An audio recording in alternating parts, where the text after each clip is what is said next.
हमारे वृंदावन में एक संत हुए श्री हरिराम व्यास जी। तो हरिराम व्यास जी वृंदावन में विराजे, ओरछा के राजा के कुल गुरु थे। वृंदावन में ऐसी रति हो गई, वृंदावन में ऐसी रीति हो गई श्री हरिराम व्यास जी की कि कभी वृंदावन से जाते नहीं थे बाहर। और केवल इतना ही नहीं कि मैं ना जाऊं, अगर उनको पता चल जाता कि कोई वृंदावन से जा रहा है, उसको भी जाकर के पूर्ण प्रयास करते रोकने का कि ये भी नहीं जाए।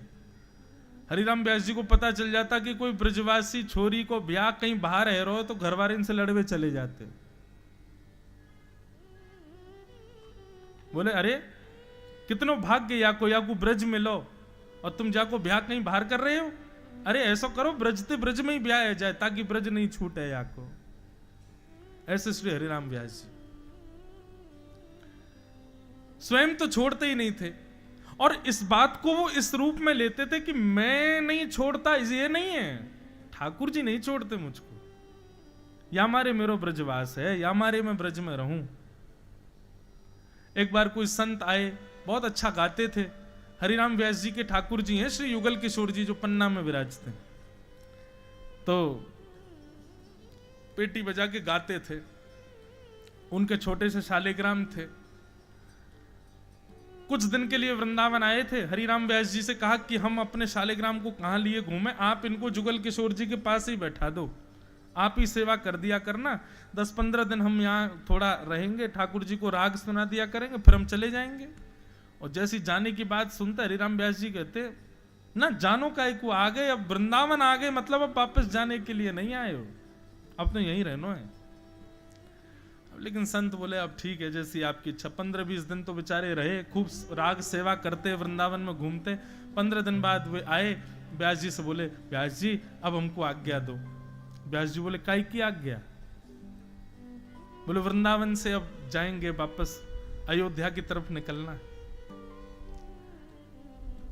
व्यास जी टालते रहते, अच्छा ठीक है शाम को चले जाना। शाम को कहते अरे कल तो ठाकुर जी का वो उत्सव है, वो तो करके ही जाना पड़ेगा आपको। बेचारे रात में रोक लेते, अगले दिन फिर बोलते अब हमको जान दो। अच्छा वो जा भी नहीं सकते क्योंकि ठाकुर जी तो भीतर बैठे हैं युगल किशोर जी के पास, वो दें तब हम जाएं। बहुत दिन हो गए, हरिराम व्यास जी के पीछे पड़े रहे, बोले हमारे ठाकुर जी दे दो हम जाएंगे।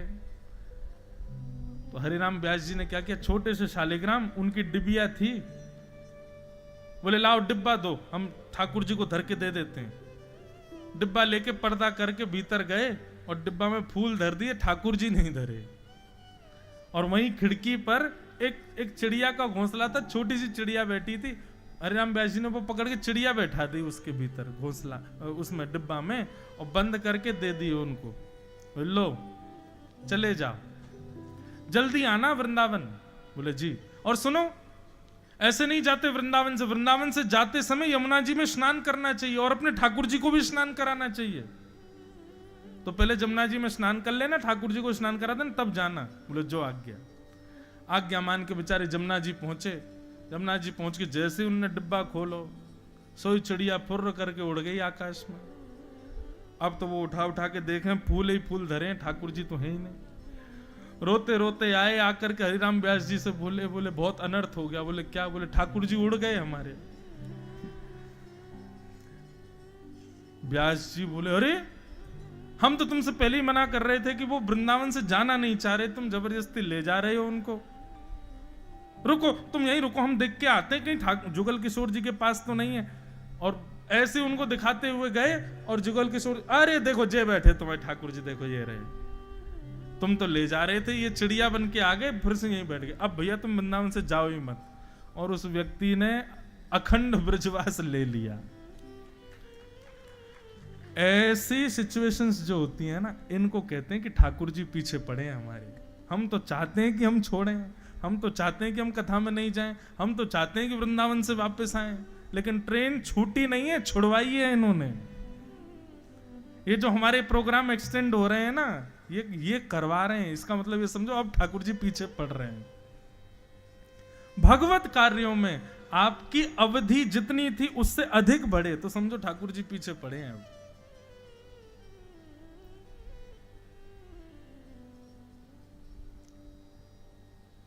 मुक्ति से, मृत्यु के बाद भगवत दर्शन होता है, भक्ति से जीते जी ठाकुर जी का दर्शन होता है। तब परीक्षित जी ने चरणों में प्रणाम करते हुए कहा, अब मुझे मुक्ति नहीं चाहिए भगवान, मेरे जीवन के 7 दिन बचे हैं, कृपा कर मुझे भक्ति दिलाओ, ताकि इस भक्ति से मैं ठाकुर जी का साक्षात दर्शन कर सकूं। तब यहां से श्री सुखदेव जी महाराज सुनाना प्रारंभ करते हैं। अब हम कुछ कथाएं बिल्कुल छू छू करके आगे चलेंगे। सुखदेव जी महाराज ने सर्वप्रथम सृष्टि का प्रसंग सुनाया और वहीं उद्धव विदुर मिलन का भाव सुनाया। वृंदावन में श्री उद्धव जी महाराज को विदुर जी से भेंट होती है। विदुर जी को देख करके उद्धव जी बड़े प्रसन्न हो गए। उद्धव जी ने कहा, उद्धव और विदुर कौन है? उद्धव जो हैं ये कौरवों के महामंत्री हैं और विदुर जी जो हैं ये कौरवों के महामंत्री हैं और उद्धव जी जो हैं ये भगवान के महामंत्री हैं, ठाकुर जी के, द्वारिकाधीश के। हुआ ये था कि आप सबको कथा पता है कि भगवान दुर्योधन से ये कहने आए थे कि भैया तुम पांडवों से युद्ध मत करो, 5 गांव दे दो, पूरी भारत पे तुम राज करो, 5 गांव पांडवों को दे दो। लेकिन दुर्योधन ने कह दिया, सुई के नोक के बराबर जमीन भी बिना युद्ध के नहीं दूंगा। अरे 5 गांव क्या, पूरा भारत ले जाएं, लेकिन युद्ध करके। जब ये बात दुर्योधन ने कही तब विदुर जी को बड़ी आत्मग्लानि हुई, मैं कैसे लोगों का महामंत्री बना हुआ हूं जो ठाकुर जी की बात नहीं मान रहे। विदुर जी महाराज ने उसी समय मंत्री पद से त्याग कर दिया कि जो ठाकुर जी का नहीं है उससे मेरा कोई संबंध नहीं। बंधु, ये भी वैष्णव का स्वरूप है। मैं तो कथा कराने वालों से कहता हूं, जिन जिन को तुमने आमंत्रण दिया और जो जो लोग कथा में 7 दिन में नहीं आए उनको 7 दिन बाद ब्लॉक मार देना फोन में। अब हमारा तुमसे कोई संबंध है ही नहीं, तुम आए क्यों नहीं, ठाकुर जी से तुम्हारा कोई प्रेम नहीं। हमारे घर के ब्याह में मत आओ, शादी में मत आओ, जन्मदिन में मत आओ, कभी मत आओ, पर हमारे घर कोई उत्सव हो, ठाकुर जी की लीला हो तो आप जरूर आओ। हम पता है कई लोग हमसे कथा होती है तो कथा में मिलने आते हैं, आकर के महाराज जी आप ऐसा कुछ करो ना कि हम आपके संग रहें, आप ऐसा कुछ करो ना लाल जी हमको। मैंने कहा देखो एक बात हमारी सुनो, या तो हमारे संग रहना नहीं, और यदि आप चाहते हो कि हमारे संग रहना है लाल जी की सेवा में तो फिर हम जब बुलाएं, हम वैसे नहीं बुलाएंगे, हम बुलाएंगे उत्सव में ही। उत्सव में तुमको आना पड़ेगा, चाहे तुमको 100 काम आए। और हम अपनी स्पष्ट बात बता रहे हैं, उत्सव के लिए जिसको निमंत्रण भेजते हैं, अगर किसी कारण से वो उत्सव में नहीं आता उसको हम दोबारा निमंत्रण कभी नहीं भेजते, फिर चाहे वो अगले उत्सव में आ जाए, क्षमा मांग ले। मैंने नहीं, अब तू कितनी क्षमा मांग बेटा, अब तुम्हारा नाम कट गया, एक बार क्यों नहीं आए। इसलिए सोच समझ के, हाँ, ब्याह शादी जन्मदिन हो, घर के ये सांसारिक क्रिया हो, उसमें भले ही मत आओ। हमारे लाल जी का उत्सव हो रहा है, हमारे घर में कथा हो रही है, हमारे नगर में आपको आना पड़ेगा। और जो जो लोग निमंत्रण देने पर आए 1-2 दिन के लिए, लेकिन रुक गए 3-4 दिन और, उनका नंबर तो प्रायोरिटी में और डाल लेना अपने फोन में कि इनका फोन आए तो एक रिंग में उठाना है। ये भैया ठाकुर जी से प्रेम करते हैं तो हमारा भी इनसे प्रेम ज्यादा है।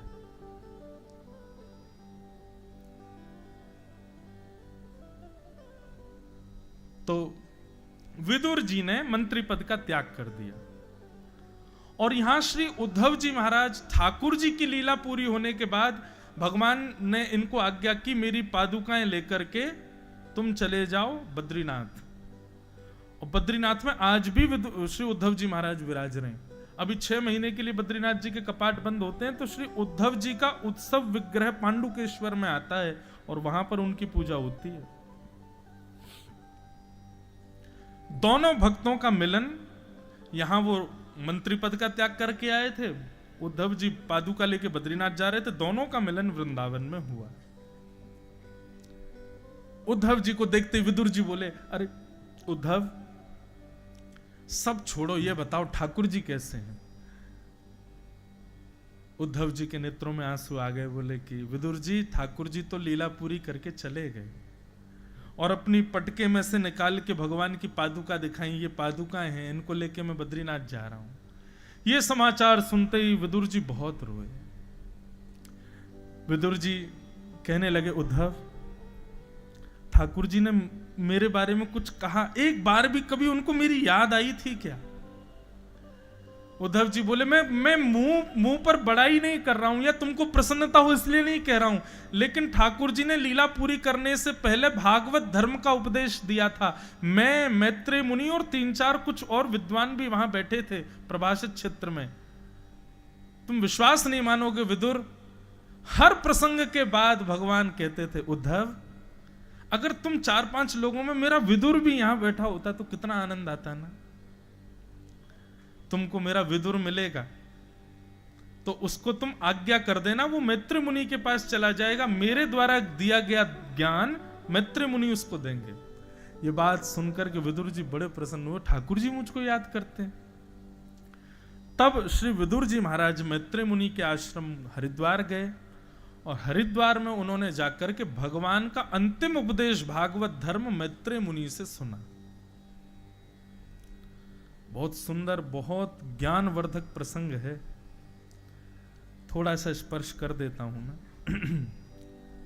विदुर जी महाराज प्रश्न करते हैं मैत्रेय मुनि से कि सुखाय कर्माणि करोति लोको न ते सुखम मान्यदुपारमं वा विन्देत भूयस्तद एव दुःखम यदत्र युक्तम भगवान वदेन्न। बहुत सावधानी से सुनिएगा। मुझे जैसा याद है, मैंने लगभग 2 वर्षों से ये संवाद नहीं कहा कथा में, आज याद आ रहा है तो कह देता हूं थोड़ा। विदुर जी महाराज कहते हैं, प्रभु मेरा आपसे एक प्रश्न है। सुख की कामना के लिए सारा संसार दौड़ रहा है,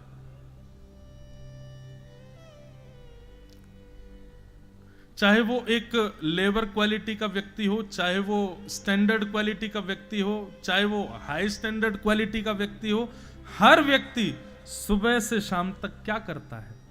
केवल और केवल सुख मिले ऐसा कर्म करता है।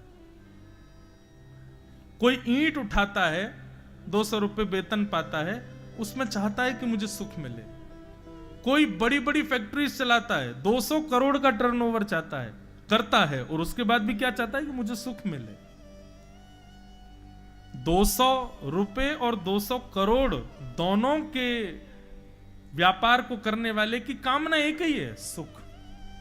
और एक और बात बताएं, दोनों को ही नहीं मिलता सुख, ना 200 रुपए कमाने वाले को, ना 200 करोड़ का टर्नओवर करने वाले को।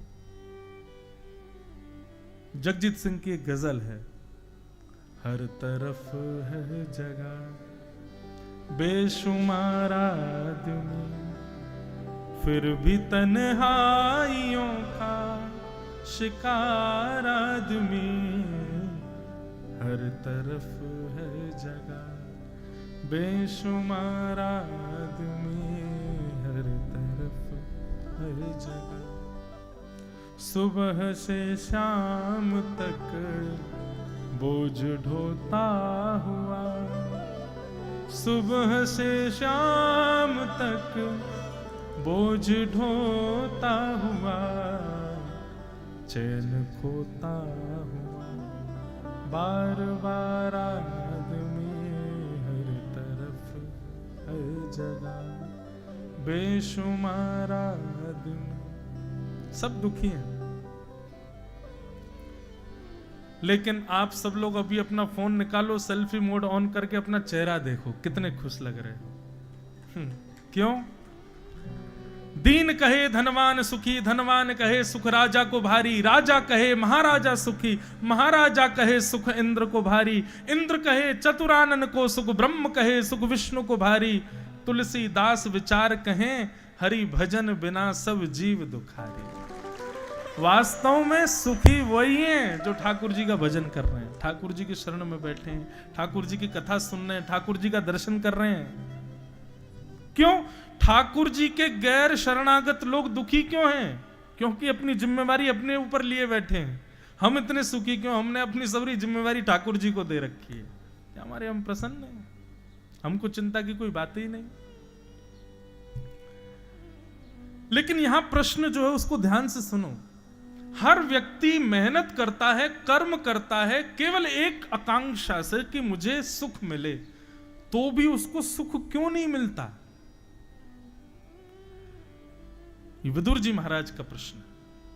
मैत्रेय मुनि इसका उत्तर देते हैं जो भगवान ने दिया। मैत्रेय मुनि कहते हैं सेयम भगवतो माया। यदि व्यक्ति को कर्म करने पर जो वो चाहता है वो उसको मिल जाएगा, तो व्यक्ति कर्म करना बंद कर देगा, आलसी हो जाएगा। आप जो चाहते हो, जिस इच्छा को लेकर के कर्म करना प्रारंभ करते हो, यदि उस इच्छा उस कर्म के सहज क्रिया में, मतलब आसानी से वो आपको मिल जाए, तो पहली बात तो आप उस मिली हुई वस्तु का मूल्य नहीं समझ पाओगे। दूसरी बात, आपको लगेगा ये तो ऐसे ही मिल गया मुझे, आलसी हो जाओगे। और यदि ये क्रिया सबके साथ होने लग गई तो सृष्टि कैसे चलेगी, संसार कैसे चलेगा? इसलिए भगवान ने निधान क्या बना दिया? कर्म करो, कर्म करने से तुम्हारे जीवन में धन आएगा, घर आएगा, गाड़ी, उस सब आएंगे, पर केंद्र बिंदु सुख है। पर वो सुख ऐसे आता है जैसे गर्म लू चल रही हो और उसमें बीच में कभी ठंडी हवा छू करके चली जाए, ऐसे आता है सुख हमारे जीवन में। भयंकर गर्मी में कभी कभी ठंडी हवा छू के निकल जाए, ऐसे आता है सुख हमारे जीवन में। ये भगवान की माया है। यहां सुख नहीं मिलेगा। दुखालयम शाश्वतम, पृथ्वी का नाम शास्त्रों में दुखालय है। आलय कहते हैं घर को, विद्यालय, कार्यालय, भोजनालय, ऐसी दुखालय। और उस दुखालय में चाहते हम सुख है। मतलब कोई भूखा व्यक्ति पुस्तकालय में पहुंच गया, लाइब्रेरी खकोर रहा है, बोले कहीं कचौड़ी मिल जाए, कैसे मिलेगी? ऐसे दुखालय में सुख नहीं मिल सकता। दूसरा प्रश्न श्री विदुर जी महाराज कहते हैं, अच्छा भगवान एक बात बताओ, सब में भगवान है? बोले हाँ। अगर सब में भगवान है तो फिर बिल्ली वाले भगवान चूहे वाले भगवान को क्यों खा जाते हैं? ये मानव वाला भगवान मुर्गे वाले भगवान को क्यों खा जाता है? ये शेर वाले भगवान हिरण वाले भगवान को क्यों खा जाते हैं? अच्छा ये तो रही भोजन की बात, पर ये मानव सब में भगवान है, तो फिर ये प्रतिस्पर्धा क्यों है? इस भगवान को नीचे गिरो, मैं ऊपर चढ़ूंगा। सब भगवान ही है। जब सब में भगवान है तो फिर सब लोग सम क्यों नहीं है? सबके विचार एक जैसे क्यों नहीं है? सबका हृदय एक जैसा क्यों नहीं है? सब अलग अलग क्यों हैं? ये मतियां भिन्न क्यों हैं सब लोगों की? इसका उत्तर भी यही देते हैं, सेयम भगवतो माया। पृथ्वी के संचालन में यह आवश्यक है कि हर व्यक्ति एक दूसरे से भिन्न है। ठाकुर जी एक ही है सबके भीतर, लेकिन फिर भी उसके भीतर भिन्नता है। अगर ये भिन्नता नहीं होगी तो संसार चल नहीं पाएगा। अगर ये भिन्नता नहीं होगी तो सृष्टि में कार्य करना असंभव हो जाएगा। सब धनवान हो जाएं, सबके पास पैसा हो जाए, अब आपको घर बनवाना है, कौन बनाएगा? क्यों? जो ईंट उठाने वाली लेबर है वो भी 200 करोड़ का टर्नओवर करती है, कहां से, किससे उठवाओगे? इसलिए ये ऊंच नीच और कहीं ना कहीं असमंजसता बनी रहती है ताकि इससे संसार चलता रहे। सब एक नहीं हो सकते। आप चाहते हो कि गीता मिल गई, अब सब लोग विद्वान हो जाएं, सब ठीक हो जाएं, सबके विचारधाराएं एक जैसी हो जाएं, नहीं हो पाएगा। विपक्षी दल तो एक होगा ही होगा।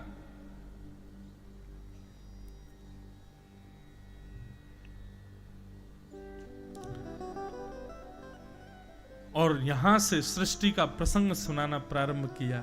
कैसे पृथ्वी पर सबसे पहले उद्भिद, जरायुज, अंडज आदि इन सबको बनाया जाता है। तत्पश्चात ब्रह्मा जी ने कैसे कैसे मानवों को बनाया, उन सबका सृष्टि का वर्णन यहां पर किया गया। ब्रह्मा जी ने पहले 4 मानव बनाए, सनक, सनंदन, सनातन, सनत कुमार। पर ये प्रथम मानव थे इसलिए इनको भगवान का दर्जा दे दिया। 10 मानस पुत्र बनाए, पर 10 के 10 भगवान के भजन में लग गए, इसलिए सृष्टि नहीं हो पाई। तब ललाट का भेदन करके महादेव रुद्र प्रकट हो गए। भगवान शिव ने आकर के ऐसी सृष्टि करी महाराज की ब्रह्मा जी ने हाथ जोड़ लिए, बोले आप मत करो, आपसे नहीं हो पाएगा। क्यों? को मुखहीन विपुल मुख काहू। ब्रह्मा जी ने शंकर जी से कहा, भाई तुम हमारे ललाट से प्रकट हुए हो, इसका मतलब कहीं ना कहीं तुम हमारे अंश हो, और अंश जो होता है वो पुत्र के समान होता है। तो पिता की गद्दी पर बैठो, हम सृष्टि करते हैं, दुनिया बनाते, तुम भी बनाओ। शंकर जी बोले बताओ क्या करना है? बोले जैसी मैंने बनाई है सारे डायग्राम है, ऐसे मानव बनेंगे, ऐसे इंसान, ऐसे जानवर बनेंगे, ऐसे पेड़ पौधे बनेंगे, इन्हीं की देखा देखी बनाओ।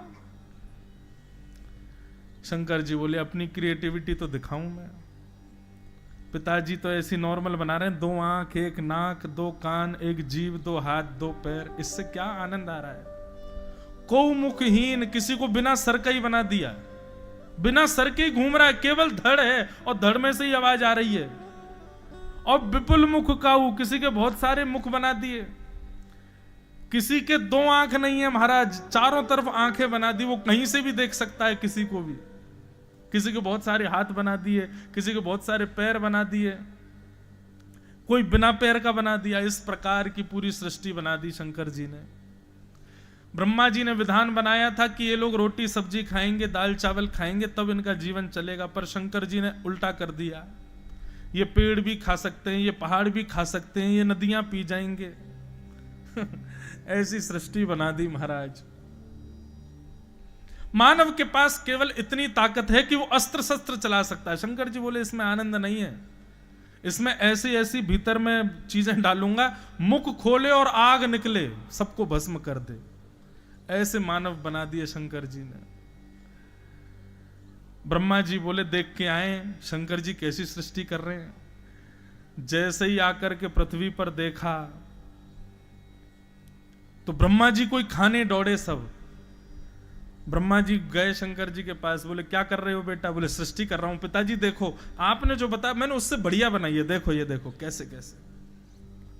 अलम प्रजाभी, बस करो, यहीं रोक दो इसी वक्त, आप सृष्टि मत करो। शंकर जी बोले पिताजी देखो हम सीधे नहीं बोलना चाह रहे थे कि हमसे मत करवाओ, हम तो भजन करने वाले व्यक्ति हैं, हमको काहे कोई सृष्टि वृष्टि में लगा रहे हो? ये सब तो आप ही संभालो, हमको संहार का काम दे दो, प्रलय हम करेंगे। जब प्रलय करनी हो तब हमको उठाना, प्रलय हम कर देंगे। महादेव ब्रह्मा जी बोले अभी जितने तुमने बनाए हैं भूत प्रेत पिशाचनी डाकनी साकनी, इन सबको लेके जाओ और उत्तर में ही रहो, ये उत्तर का भाग आपका है। और महादेव सबको लेकर के कैलाश पर चले गए। बोलो देवादिदेव महादेव ओमकारेश्वर महादेव की। ऐसे भोले भाले हमारे महादेव हैं। महादेव चले गए।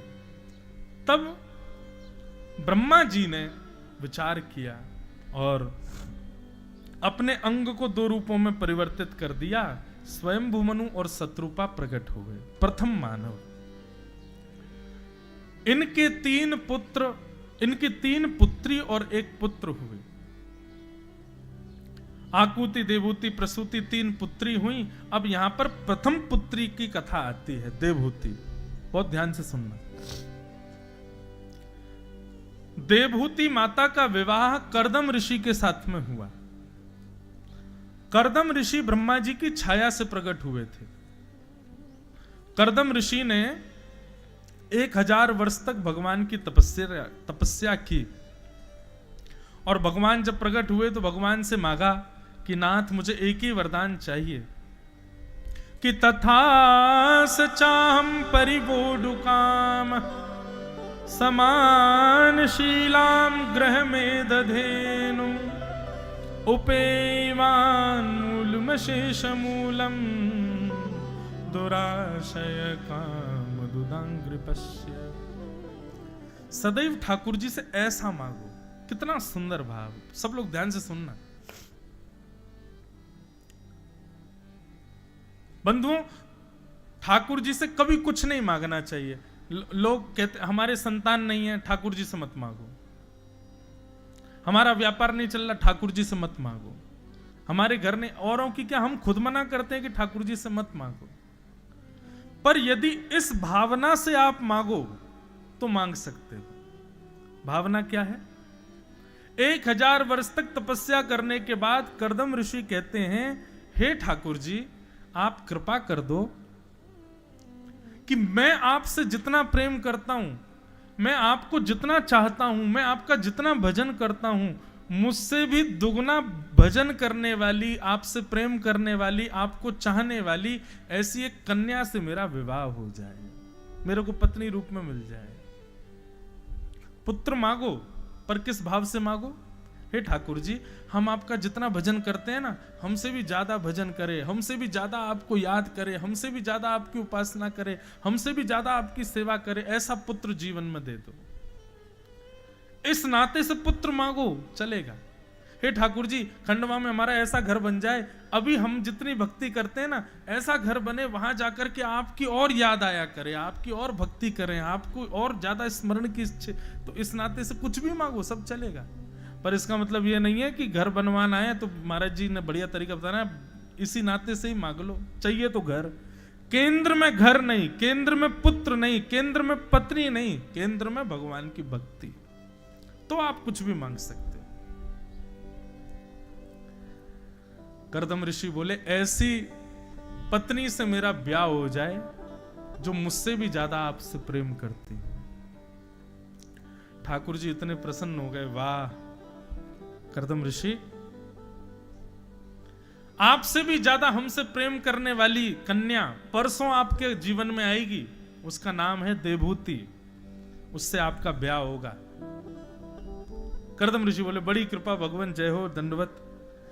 जाते जाते भगवान बोले, सुनो हमको ना अभी मन नहीं भरा हमारा, तुमने जो मांगा वो तुमको मिलेगा, लेकिन एक वरदान हम अपनी तरफ से दे रहे हैं, तुम्हारा देवभूति के साथ ब्याह होगा और जब संतान होगी ना तो पुत्र के रूप में मैं ही आऊंगा तुम्हारे यहाँ पुत्र बन करके मैं आऊंगा। अब तुम भी भक्ति करोगे, पत्नी भी भक्ति करेगी, तो संतान साधारण नहीं होगी, फिर तो मैं ही जन्म लेके आऊंगा।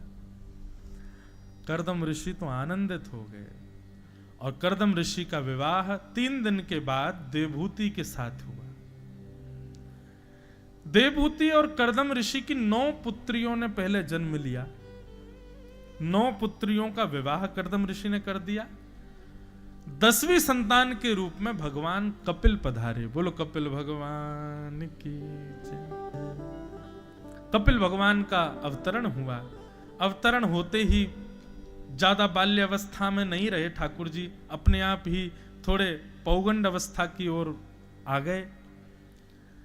भगवान से प्रार्थना करके श्री कर्दम ऋषि तो वन में चले गए।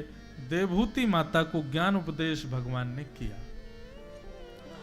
माता देवभूति को पता है कि मेरे पुत्र साक्षात भगवान हैं।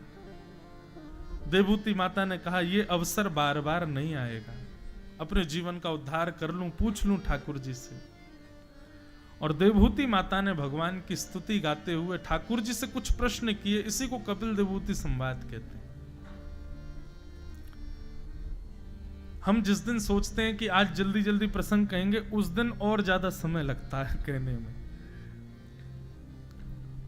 जैसे ज्यादा चटोरे व्यक्ति को डॉक्टर मना कर दें कि भाई तुमको ये सीमित खाना है, उस दिन उसको ज्यादा मन करेगा उसके बाद कि ये भी खा लूं, ये भी खा लूं। जैसे व्रत होता है ना जिस दिन, उस दिन ज्यादा छोले भटूरे आते हैं दिमाग में, वैसे सामान्य स्थिति में नहीं आते। ऐसे ही होता है, जब आप विपरीत विचार करोगे तो ठाकुर जी ऐसी योजना बनाते हैं कि वो हो ही नहीं पाता। अब हम सोच रहे थे जल्दी जल्दी करेंगे, अब लग रहा है ये प्रसंग छोड़ दिया तो न्याय नहीं दे पाएंगे आपको। देवभूति माता प्रश्न कर रही हैं, थोड़ा सा सुनो। भगवान कि निर्विणा नितराम भूमल असद इंद्रिय तर्षणा येन संभाव्यमानेन प्रपन्नान्धं तम प्रभो। प्रभु हमारे शरीर की 10 इंद्रियां हमको अपनी ओर खींचती हैं। आंख कहते हैं सुंदर दृश्य दिखाओ, जीभ कहती है सुंदर स्वाद चखाओ, कान कहते हैं सुंदर गीत सुनाओ, हाथ कहते हैं सुंदर स्पर्श कराओ, पैर कहते हैं घुमाने ले जाओ। और हम इन 10 इंद्रियों की सेवा में पूरा दिन व्यतीत करते हैं। लेकिन ठाकुर जी इन इंद्रियों की इच्छा पूरी क्यों नहीं होती?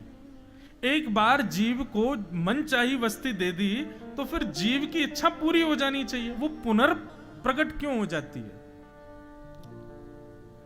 एक बार में हमारे मन को शांति क्यों नहीं मिलती? बार बार इच्छा क्यों होती है भोग भोगने की? ऐसा कोई उपाय बताओ कि हमारी इंद्रियों की इच्छा समाप्त हो जाए। प्रश्न समझ आ गया? भगवान कपिल उत्तर दे रहे हैं कि योग आध्यात्मिक पुंसाम मतो निःश्रेयसाय में अत्यंतो परितीर्यत्र दुःखस्य च सुखस्य च चित्तः खल्वस्य बन्धाय मुक्तये चात्मनो मतम् गुणेषु सक्तं बन्धाय रतं वा पुंसि मुक्तये। भगवान कपिल कहते हैं मां, सबसे पहली बात तो ये कि इंद्रियां असद नहीं है। आंख, नाक, जीभ, कान, हाथ, पैर, इनकी कोई इच्छा नहीं होती है। इच्छा होती है मन की। आंख तो वही देखती है जो आप दिखाओगे, जीभ वही खाएगी जो आप खिलाओगे। ये खाने की इच्छा, अब रसगुल्ला है, वो कब तक स्वादिष्ट लगता है पता है? जब तक डिब्बे में है और डिब्बे से जीभ तक है। जीभ से आगे रसगुल्ले का स्वाद खत्म।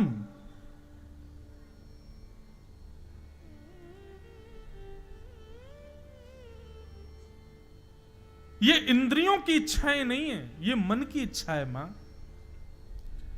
इंद्रिय को तो आप कुछ भी दे दो, वो सब ग्रहण कर लेती है। बीमार होने पर ना खाई जाने वाली दवाइयां भी खाते हैं ना हम लोग, इंद्रियों पर वश करके। कभी कभी हमारी स्थिति नहीं होती लेकिन फिर भी उस वस्तु का सेवन करते हैं जो जरूरी है हमारे लिए। इसका मतलब क्या है? इंद्रियों की इच्छा नहीं होती। और बल्कि मैया ये इंद्रियां तो बड़ी बड़ी निपुण हैं। मैं अगर आंख नहीं हो तो मुझे देखोगी कैसे? कान नहीं हो तो मुझे सुनोगी कैसे? जीव नहीं हो तो मेरा प्रसाद कैसे लोगी? हाथ नहीं हो तो मेरे कीर्तन में करताल कैसे बजाओगी? यदि इंद्रियां नहीं होंगी तो मैं भी तो नहीं मिल पाऊंगा ना। तो इन इंद्रियों को आप असद नहीं कह सकती हो। असद इंद्रियां नहीं है, असद मन है। और मन के बिगड़ने का एक ही उपाय है, एक ही कारण है बस। और वो क्या है? संगति, संग दोष। अच्छा, संगति के नाम पर कई लोग सोचते हैं केवल मित्रता, परिवार, जिन लोगों के हम संग रहते हैं उसी को ही संगति कहते हैं। नहीं, हर वो वस्तु जो आपके तन के पास है वो सब संगत कहलाता है। वस्त्र भी सत्संग है, भोजन भी सत्संग है, चेहरे पर क्या लगाना है क्या नहीं लगाना यह भी सत्संग है, गले में कौन सी प्रकार की माला पहननी है यह भी सत्संग है, इत्र लगाना है कि परफ्यूम लगाना है यह भी सत्संग है। इन सब से हमारे मन पर प्रभाव पड़ता है। हम क्या खाते हैं, क्या पहनते हैं, कैसे रहते हैं, कि कहां जाते हैं, क्या सोचते हैं, क्या विचार, ये सब सत्संग का स्वरूप है।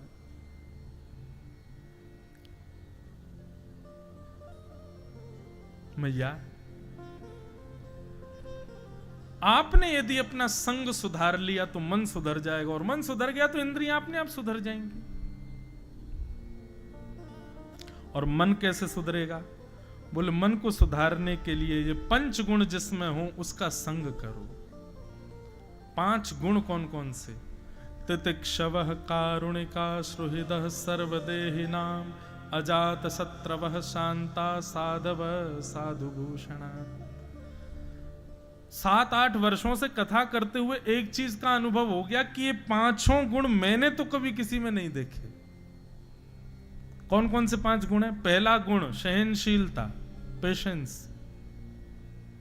हमको कैसे व्यक्ति के साथ रहना चाहिए, उसमें ये 5 लक्षण होने चाहिए। सबसे पहला है सहनशीलता, पेशेंस। है? आपने देखा किसी में? किसी में देखा? क्यों नहीं देखा? क्योंकि आप में खुद में भी तो नहीं है। हम दूसरे को देखने जा रहे हैं, पर क्या ये 5 हमारे भीतर हैं, ये देखना। पेशेंस पहला। तितिक्षव, दूसरा कारुणिका। कारुणिका मतलब दया। तीसरा श्रुहृदः सर्वदेहि नाम, जितने भी लोग हैं सबका भला मन में आना। मेरे हैं तो मेरों के भी भलाई है, पड़ोसी के भी अच्छे हो, उनके भी अच्छे जाएं, उनके भी बच्चे अच्छे हों, ऐसा विचार, इसको कहते हैं श्रुहृदः सर्वदेहि नाम। और चौथा लक्षण अजात शत्रवः, किसी से शत्रुता नहीं। और 5वां और अंतिम लक्षण शांता, कम बोलने वाला, अल्प शब्दों का प्रयोग करने वाला।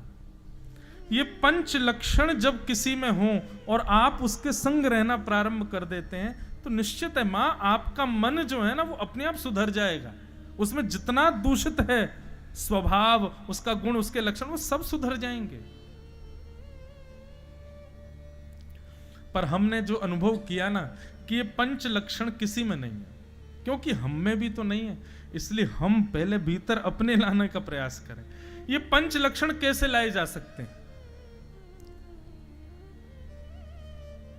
नीचे से ऊपर चलो। 2 ऑर्डर्स पढ़ते थे ना, असेंडिंग ऑर्डर, डिसेंडिंग ऑर्डर। ऊपर से नीचे आते हैं उसको क्या बोलते हैं? Ascending, descending. अब कोई आधे बोल रहे हैं असेंडिंग, आधे, समझ जाओ। नियम तो है कि पहले सहनशील बनो, फिर सब पर दया करो, सबका भला चाहो, किसी से शत्रुता मत करो और शांत रहो। पर हम उल्टा चलेंगे, पहले शांत रहना शुरू करो, मौन रहो, कम बोलो। एक सूत्र है, मौने च कलहो नास्ति। जो व्यक्ति कम बोलता है ना, उसकी लड़ाइयां बहुत कम होती हैं। और जो बात बात पर कभी किसी मोहल्ले में लड़ आया, कभी किसी घर में लड़ आया, कभी पत्नी से लड़ लिया, कभी बच्चों से रूठा बैठा है, निश्चित है वो बोलता बहुत होगा। बहुत बोलने वाले व्यक्ति की लड़ाई बहुत होती है। कई लोग मुझे घूर रहे हैं, बोले आपकी भी होती होगी फिर तो, 2-2:30 बजे से बोले ही रहे हो। मैं फिर कहूं ये बोलना नहीं है, ये बोल थोड़ी रहे। हम तो मौन हैं 2 बजे से। भगवत चर्चा को मौन माना गया। तो सबसे पहले मौन रहना शुरू करो, कम बोलो। कभी कभी मुझे लगता है ठाकुर जी क्यों नहीं बोलते। सूरदास जी से बोलते थे, मीराबाई से बोलते थे, कबीर दास से बोलते थे, धुनी वाले दादाजी से भी बोलते थे, हमसे क्यों नहीं बोलते? सामने वाला तब बोलता है जब वातावरण शांत हो। मंदिरों में हल्ला देखा है आपने कितना है? तो ठाकुर जी मौन बैठे रहते हैं, वो तुम ही बोल लो अपनी। हम बोलने देते कहां है ठाकुर जी को? अपनी सुनाने से फुर्सत नहीं हमें। कई लोग कहते हैं महाराज जी हम सोच के बहुत जाते हैं, पर मंदिर में जाके हम सब ब्लैंक हो जाते, कुछ बोल ही नहीं पाते ठाकुर जी से। ये बहुत बड़ी कृपा है आपके ऊपर ठाकुर जी की, कि आप मंदिर में जाके भूल गए। कई लोग तो लिस्ट बना के लाते हैं। अभी मैं यहां आने से पहले ओमकारेश्वर गया था, तो वहीं एक व्यक्ति को मेरे आगे ही था, बार बार पॉकेट में हाथ डाले, निकाले, फिर धर ले। अब ऐसे देखना तो नहीं चाहिए बेचारे किसी का, लेकिन मैं खड़ा ऐसे था कि मुझे दिख गया। उसने जब पर्ची खोली ना, तो उसमें सारे उसके पॉइंट्स लिखे हुए थे, शंकर जी से क्या मांगना है। मैंने कहा ऐसे भी कोई सोच के आता है? वास्तव में हमने मंदिर में ठाकुर जी को एटीएम मशीन मान लिया है। कार्ड स्वाइप करो, पैसा मिलेगा। ऐसे ही मंदिर में जाकर के जल चढ़ा दो, नारियल चढ़ा दो, पैसा 100 रुपए चढ़ा दो, जितने तुमने पॉइंट्स लिखे हैं सब मिलेंगे। 100 रुपए के बदले 100 करोड़ चाहिए हमको? नहीं, बहुत बड़ी कृपा है कि आप ठाकुर जी को देखते ही भूल जाते हो कि हम कहने क्या आए थे। मौन, मौन रहोगे तो आपके भीतर अपने आप आपका कोई शत्रु नहीं होगा, जो चौथा लक्षण है। मौन व्यक्ति का शत्रु नहीं होता। तो दो लक्षण आ गए, मौन आ गया, अशत्रुता आ गई। अब तीसरा लक्षण क्या था? सबका भला चाहना। जब कोई शत्रु होगा ही नहीं तो अपने आप सबका भला होगा, अपने आप सबके भले की इच्छा रखोगे। तो मौन हो गए, अशत्रुता हो गई, सबके भले चाहने की इच्छा। फिर आ गया चौथा, दया। जब सबका भला चाहोगे तो निश्चित है दया से ही चाहोगे। और जब ये चार लक्षण आएंगे तो पहला सबसे कठिन लक्षण अपने आप आएगा, सहनशीलता। ये पंच लक्षण, ये भागवत की फिलॉसफी है। इसको दर्शन शास्त्र कहते हैं, जो अभी हम सुन रहे हैं, कपिल देवभूति संवाद। इसी को ही संस्कृत में सांख्य शास्त्र कहा जाता है, हिंदी में दर्शन शास्त्र, इंग्लिश में फिलॉसफी। बहुत अद्भुत है। अगर कोई व्यक्ति एक एक श्लोक कपिल देवभूति संवाद का पढ़ ले, उसको जीवन में कभी कोई संशय नहीं हो सकता। और वो जिसको देखेगा, जहां देखना चाहेगा, वहां ठाकुर जी का दर्शन कर सकता है। ऐसी दृष्टि मिल जाएगी। तो भगवान ने इस प्रकार ये पंच लक्षण बताए। मैया ने और भी कई प्रश्न किए, सबको हम प्रणाम करते हैं और सबका उत्तर भगवान कपिल ने दिया। इस प्रकार कपिल देवभूति संवाद को वंदन करते हैं। बोलो कपिल भगवान की जय।